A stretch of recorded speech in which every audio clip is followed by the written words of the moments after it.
Contrairement au marché morose du médicament de ville, celui du médicament hospitalier est particulièrement dynamique selon la dernière étude Xerfi France. Il a ainsi bondi de 35% entre 2013 et 2017 pour s'établir à 8,4 milliards d'euros. Le lancement régulier de médicaments innovants, et donc coûteux, n'y est bien sûr pas étranger.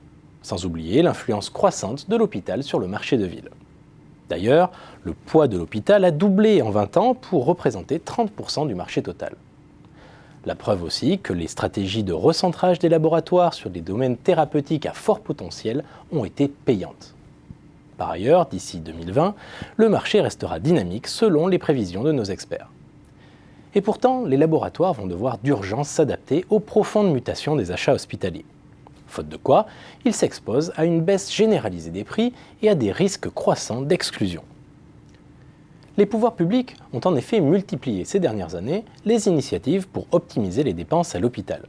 Je pense en particulier à la mise en place des GHT, les groupements hospitaliers de territoire, aux contrats d'amélioration des soins, ou CAQES, ou encore à la révision du système d'inscription radiation sur la liste en sus de médicaments. Et la réforme probable de la T2A pourrait aboutir à un système de financement hybride consacrant l'intégration de forfaits parcours de soins et des financements annualisés pour les maladies chroniques.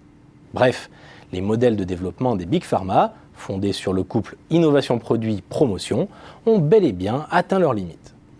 Pour réviser leur modèle d'affaires, les industriels du médicament peuvent actionner plusieurs leviers selon l'étude Xerfi France. Auprès des pouvoirs publics, ils peuvent contribuer à refondre le système autour des logiques de parcours de soins.